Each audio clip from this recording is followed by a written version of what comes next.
Hello, everybody. Welcome to another episode of HazChat. This is our monthly show where we do an interview. We have a special guest on today's show, one that you've seen her from before. Wealth of knowledge, Mr. Glen Rudner. But before we get to Glenn, let's do a little something from our sponsors. Hey, HazChat listeners, looking to boost your skills?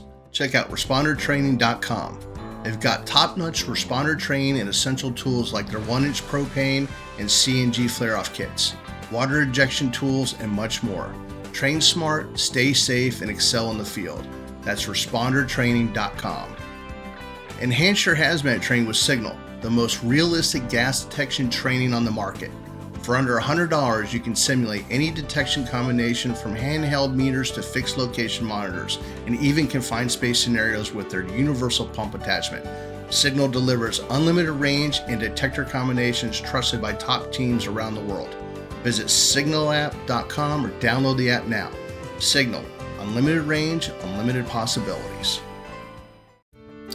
In Our Gear products, built by first responders for first responders. In Our Gear delivers innovative, field-tested tools for every level of hazmat response. The ZMAT card empowers ops-level responders to set the initial tone with quick, easy-to-use hazard identification. The R-Claw line boosts efficiency for technicians in the hot zone, and the WIMS board enhances command competence from behind the steering wheel. Trust in Our Gear, where reliability meets response. InOurGear.net. And here we are with our good friend Glen Rudner. Thanks for Good doing this, Bobby. Hello, my friend. As you can see the picture here, we're going to be talking about rail cars. But first, for those of you that don't know you, which I can't believe there would be anybody who doesn't know you, give them a short little who yous are. Eyes, being a guy that's been around the industry for a while, started out as a volunteer, decided I had so much fun, I wanted to be a paid guy, did the paid guy thing, and went from being a paid guy thing to being a real hazmat guy for a long time. Went to work for the state of Virginia, did that for almost 20 years, decided I wanted to get out into the world and went to a private company, did a lot of hazmat training and ICS training. Got my feet wet and went to Pueblo, spent almost 6 years in Pueblo, left there and went to work for Norfolk Southern Railroad, spent almost 10 years with NS, and then after 10 years with them, I retired.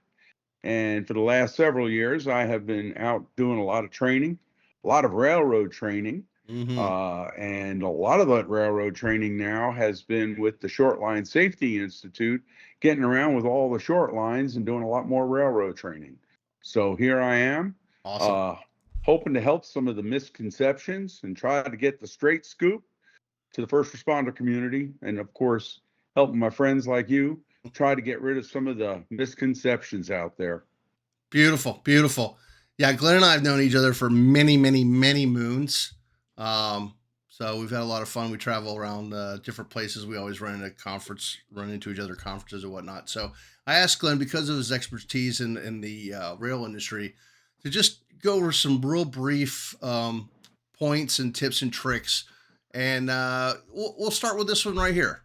This particular rail car, if you first look at it, people would say, "Oh, it's got a dome on top, so it must be some kind of pressure, and it's got a red stripe on it, so that's kind of weird." But it's really not what you think it is it, Glenn?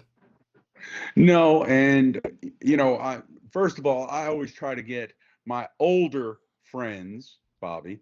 I try to get them straight on the talking the talk in the railroad. And several years back, actually in 2012, we saw the last rail car go out that we used that term you used, domes. Domes. We've changed those now to the word protective housings. And the first thing a lot of responders that look at this car say, hey, look, this has a single protective housing. I don't see anything else. So this must be a pressure tank car. Problem is, it's not. This is a corrosive rail car. And for most of us, the first thing you got to do to identify after you look at the car is try to find the specification marks. Again, when you look at a rail car, you're always going to find the specification mark. Looking at the car on the right-hand side, right above the HazMat square, or better known as the qualification stencil. In the case of this car, if you look right above the qualification stencil, you'll see that this is a DOT 111A100 tank car, which is better known as a general service tank car. The red stripe, or the red coating across the center, is a protective coating that's placed on the car to protect it from the product that's being carried in it. It could be hydrochloric acid, it could be another or many of the various acids or corrosives that are carried in this car. As we discussed, and what you're going to see, and which many responders today are learning about, is you can also find out what type of car it is by simply taking the reporting mark, which you see on the left-hand side of the car. And you will always find on the left-hand side of the car and also on the ends of the car, that's going to be the 4 letters, 3 or 2 letters, and the 5 to 7 digits, and putting it into your Ask Rail app. And we'll talk more about that later. But once you put it in there, it will give you the identification and type of rail car that it is. Again, please recognize that general service tank cars have working pressures of 0 to 100. And many of our corrosive cars both operate at 0 to 100 or 0 to 60 psi. Right, and the good clue for this is you got a, and it's hard to see in this picture, but you've got a corrosive placard right there, which has to be on all 4 sides. So, look for the clues. Don't get zoned in or candle moss syndrome into one thing. Make sure you do a complete size up, not just a partial size up. So, Glenn mentioned the plate, so let's go right to that plate right now. Okay, so as we're looking at these markings, and again, there are a lot of markings on tank cars. The most important ones start with that specification mark, which you see in the upper right-hand corner, which is DOT, that's the authorizing agency. And really, here in the US, we're going to see 3 different authorizing agencies. We may see DOT, which is the Department of Transportation, AAR, which is the American Association of Railroads, and we will see TTC, which is Transport Canada. Then we will see the specification number, in this case, DOT 112. The most common ones we will see on the pressure side is DOT 105 and DOT 112. In the general service categories, we will see DOT 111 and DOT 117. And then really the only other specialty container we will see, and probably see more of, is the cryogenic carrier, the DOT 113. Following that, we will see the separator letter, which on DOT 111s will be an A, which is a general separator. But then we will see the J, and the J means that the car is jacketed. We will then see the maximum operating pressure. On DOT 105s and 112s, which are the pressure containers, it can be anywhere from 100 to 600. And on the general service cars, it could be 60 or 100. There's additional markings that may be there that we'll discuss, the accessories as well as the welds, which from the standard HazMat operations level or even the basic HazMat technician level are not as important. But that specification number, as well as the working pressure, will help you in identifying that tank car. In addition, below that, you have the qualification stencils. Now, there are several markings that are here that really, from an assessment perspective, are not that important, other than the dates. Now, the dates that are listed here usually are the date that it last qualified and then when it is due. Now, normally it's a rough figure of about 10 years. And the reason that's important is the last time that rail car had a full body inspection. We'll just use that as the benchmark. But the important numbers for us in most cases is about halfway down, there is an area called the PRD, the pressure relief device, and what type of pressure relief device it is. It's either going to be listed as a valve, and that valve will usually set at 75% of the operating pressure of the tank car. In this case, this is set at 75% of 400, which means that the pressure relief device on this container is set for 300 psi. Now, in most cases, that's what it's going to be set for each operating pressure, based on 75% of the maximum allowable operating pressure of that car. However, there is a little twist, and that is when you have a pressure relief device that is a vent. Vents have a different pressure rating and are set to go off at a different pressure. They are set to go off at the burst pressure of the tanks. Now, most tanks' burst pressure are not visible to the responder, and the pressure difference that they go off might scare some responders that don't understand this. The burst pressure in most cases of the cars can be anywhere from 400 to 600, even up to 700 pounds. Now, if you look at those numbers, that becomes awful scary when you think that the burst pressure of a 500-pound car is set at 165 pounds for that rupture disc to go off on a vented car. Again, on vented cars, you're not going to find your flammables or your combustibles. In a lot of cases, you'll find them on non-haz. You'll find them on a sulfur car. You'll find them on many corrosive cars where you may find rupture disc vents.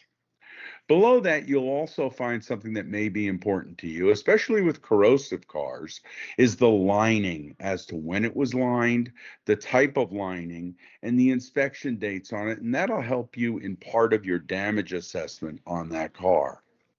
The rest of the information there is railroad specific, but again, it's good information to have when you do damage assessment. Lots of good stuff when you think about it. Yeah, there's a lot of good information. And when we talked about stenciling too, you had mentioned the in this case it's the GBRX and then the number.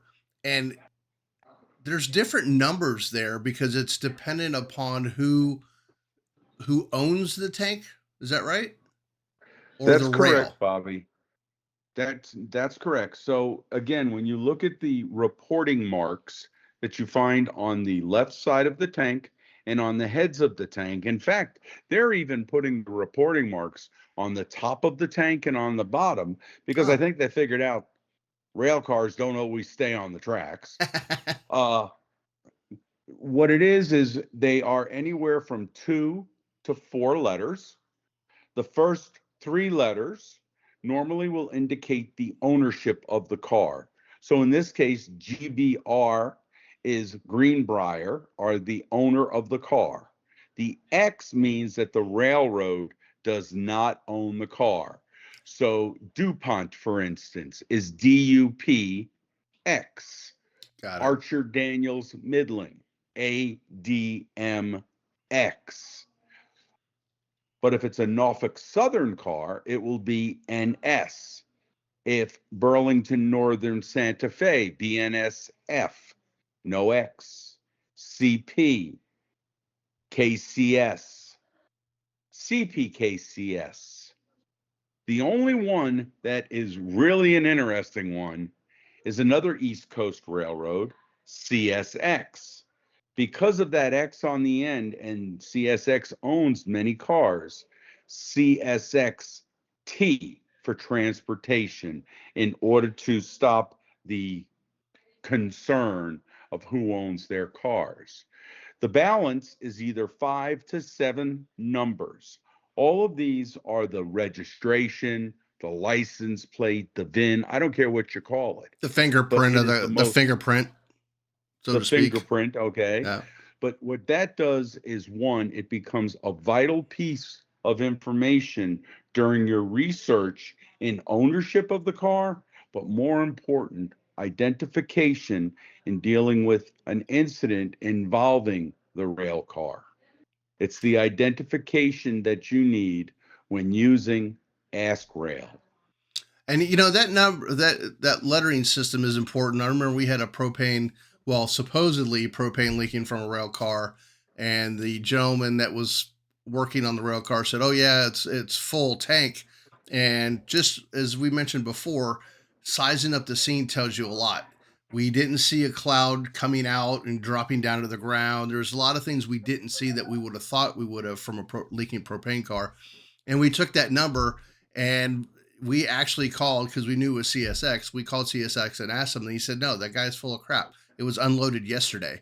And what he was smelling was residual mercaptan, because it had, even though most of these were transported non-odorized, this one was.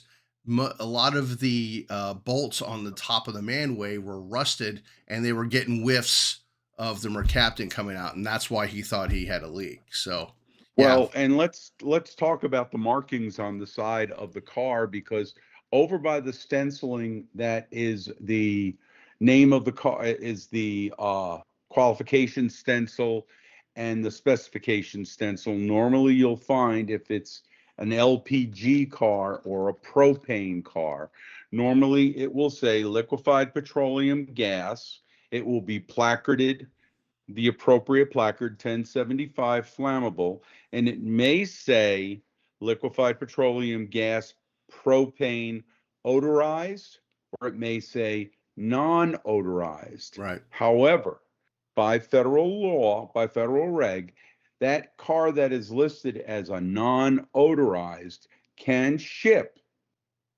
odorized propane in it. But if it's a odorized car, it cannot ship non-odorized. So there are some pieces that go along with that. In addition, one of the issues that we run into, and in fact, during class today, we addressed it.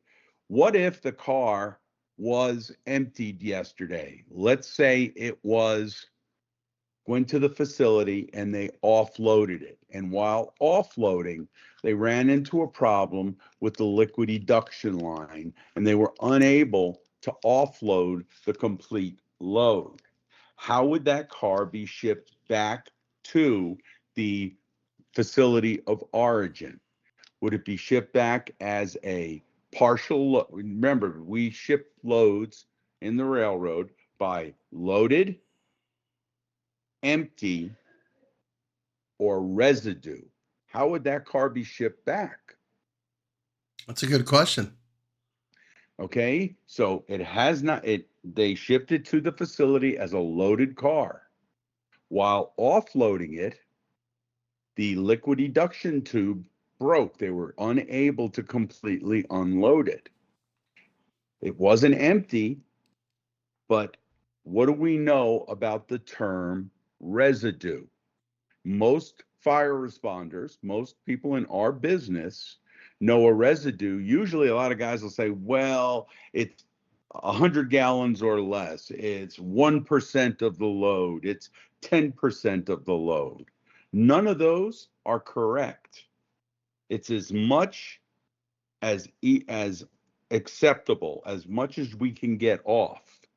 But what happens is that car, and I had this happen on an incident once, where our facility went to offload a container. While offloading it, the liquid eduction tube broke. They had 30,000 gallons of product in it. They were only able to offload 500. When they Wow. shipped it back to the facility, they shipped it back as a residue car. Hmm. That's interesting. Yes, and it meets the federal regulation. See, I would have gone So, the other way and said, "Oh, it's still loaded," but I'd but have been wrong. shipping it back. So from our perspective as responders, when you see the word residue, treat it as a loaded car. It will still be placarded. Right. You don't know whether it's a load or a empty. And by the way, the only time a car is empty is when it has been cleaned and purged. It's the only time that a car could be considered empty.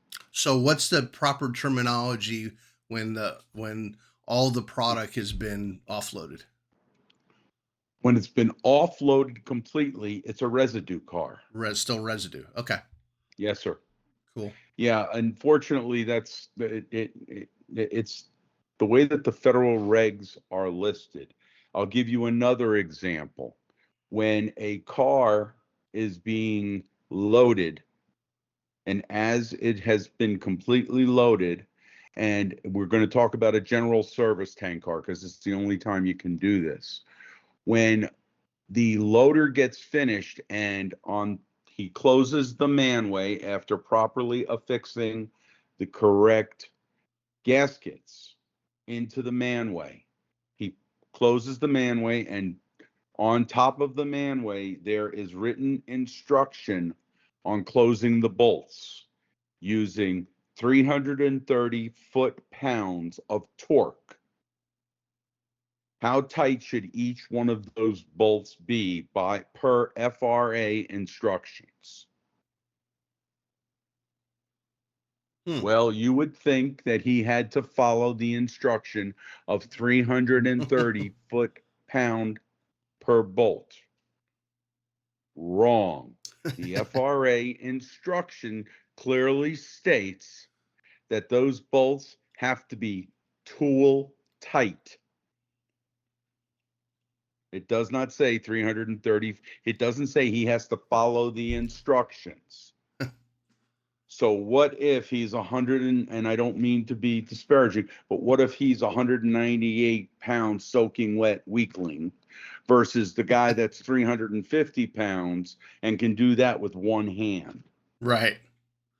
So when we get a call as a responder for a leaking protective housing or a leaking manway, that's normally what the issue is somebody didn't tighten down the bolts well enough. It's the same thing if you have a pressure head and you have a leak, and this is probably more often than not when you have a leak coming from a pressure head where they did not tighten down the plugs in either a liquid line or a vapor line.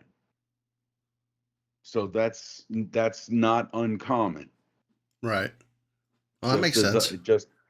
Just as I mean, that's the issue. And the bigger issue sometimes is that if it's not a big deal, we as the fire department should not be jumping to get up there and fix the problem until the train has been secured. And in most cases, that's a railroad issue and their contractor's issue.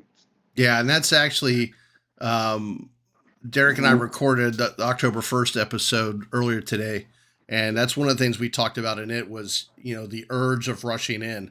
There's sometimes certain, firefighters, we want to go in, we want to help, we want to fix whatever, and there are times where it's like, hey, bub, you are not all of a sudden the expert because you showed up on scene to this call. You need to get some experts on scene. So, yeah, good And on the point. rail industry, that does become an issue from the rail industry's perspective.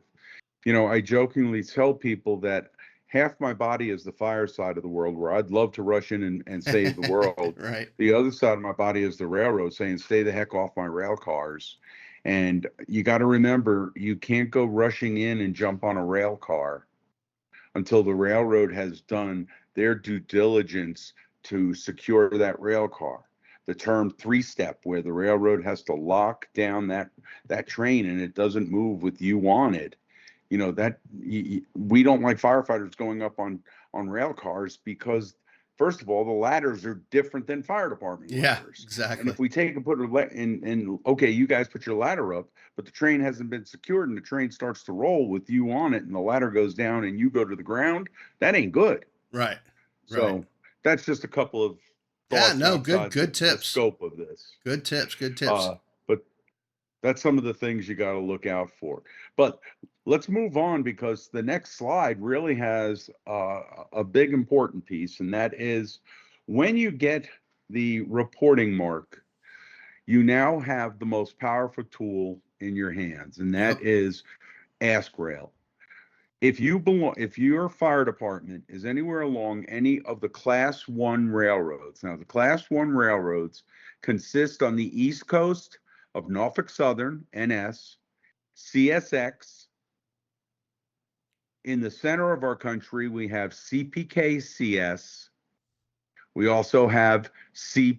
And then, of course, going all the way across our country from the Mississippi west, we have both BNSF and the UP. Those are the 6 Class 1 railroads today.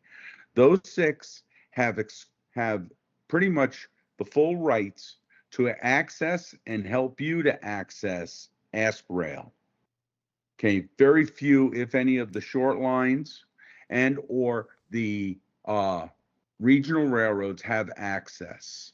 You're going to have to go to the websites of, or I should say, go to the App Store for either iOS, which is your Apple Store, or Android, Google Play Store. Type in the whole word Ask Rail. You will then be prompted to ask or to provide your first and last name and your email address. It is appropriate to please use your work email address. Right. Once you have done that and downloaded the app, it will send you an email to which you will fill out the application. In the application, it will already have pre-filled your name and your email. Please place your telephone number, your address, use your station address or your home address, whichever. It will ask for several questions to be answered, which include your station, your department, all the information about your department. It will ask what your job is. It will ask for your supervisor's name, telephone number, email address. It will ask for information about your department. It will then ask several other questions, including where you've received your training. You do not need a training number or a class ID. In addition to that, you will have 2 buttons to push. One is that you are a firefighter and that you are authorized to use this in the event of an emergency. And then there is the small print that says you will use this only during an emergency and that you will train on how to use it using the training program, which is provided with the program. You will then hit the submit button to the railroad that runs through your jurisdiction. It usually will take anywhere upwards of a week to 2 weeks, depending on the railroad and the people that will give you permission to use it. Once you receive permission, it will give you all the instructions, and I do wholeheartedly recommend that you take the time to go take a training program through either a Class 1 railroad. I offer them at many of the conferences. I demonstrate their use. Several of the federal training programs also do them as well. The AskRail app will allow you to look up a rail car via the training mission, which you can do. There is a car on the front page, which you see on the slide. It's RAIX 1102. That is a training rail car. This is a very, very, very powerful tool for training. One of the things that I have learned over the last several years is that not enough people use it. Not enough people train on how to use it. Yeah, you don't want to wait till you're on the scene to try to figure it out. Well, that's the worst thing to do. Yeah. With the training car that comes with it. And to me, I think the most powerful part of it is pulling down the consist that comes with it, training with each of the cars that's there. For instance, RAIX 1114 is a chlorine tank car. What I like about it is putting in the different variables that it asks you for in the training zones for wind direction and keeping your location services on so that you can see the power it has, because what it will do is it'll place it on a map. It'll show you evacuations. It'll show you how to protect people. One of the things that it concentrates on is two things, what's called the IIDs and the PADs, the initial isolation distances and the protective action distances. Everybody's always worried about setting up hot, warm, and cold zones. Right. As first responders, that's not our job. As first responders, initial isolation distances and protective action distances are our jobs. The hot, warm, and zone, that's the HazMat technicians. Let them take care of that. You as the engine company, you as the truck company, you as the first guys on the scene, that's that 50 feet, 150 feet, 330 feet. That's our job when we Right. get there. Ask Rail is a great tool. There's another tool that's available called the FRA's Rail Crossing Locator. It's a non-monitored system, which gives you, again, another great tool for locating crossings, especially if you're a rural fire department. Rural fire departments are at a disadvantage. They don't have all the great tools. This one allows you to set yourself up for brush fires out in the middle of the woods where you have to look at the railroad and say, hey, don't come past us. Don't cut our hose lines. Right. Don't mess with our rural water supply. Things like that are really beneficial to us. So that's a great tool for us to use. So there are a tremendous number of great tools for response, for planning, and hopefully sometime Bobby, Derek, and the guys at HazMat Consultants can let me do a program on that for y'all. Oh, we'd love to. We'd love to have you do something for us. That would be an honor, truly, truly. And speaking of honors, thank you so much. We're honored to have you on here today again. We could talk for hours. Unfortunately, we're almost out of time already. A half hour goes that quick. But Yes, it does. but you can catch Glenn, myself, and several of our buddies at all the different conferences coming up. We've got a few more before the end of the year, and then we take a little holiday break and then we start going. But before we get going too far, I just want to remind everybody of some of our social media sites. Obviously, follow us on Facebook. You can check out this HazChat show and others on our YouTube channel or any of the podcast platforms. If you go to YouTube, please make sure you like and subscribe so you're notified of the latest, greatest episode. And then some of our other social media sites, as I mentioned, are Facebook, YouTube, and webpage. The HazMat Guys Roundtable, myself, Bobby Salvinson, Mike Monaco, and Jeff Zintek do a live show first Tuesday of every month, 8 p.m. Eastern. HazMat Group 2, HazMat Group of Common Sense are all great Facebook groups to go in and ask information and stuff like that. So I encourage all of you to join them. Glenn, thank you once again, my friend. I appreciate it. If somebody wanted to get a hold of you, where could they get a hold of you? Well, I'm on Facebook. That's easy. I can get me through you. Email is D as in David, E as in Edward, S as in Sam, DES395@AOL.com. Awesome. And I encourage people to reach out to Glenn because he's a wealth of knowledge and has a lot of great courses. So Glenn, thank you very much, my friend. I appreciate it. And everybody remember, when you're through learning, you're through, and stay safe. We'll see you next time.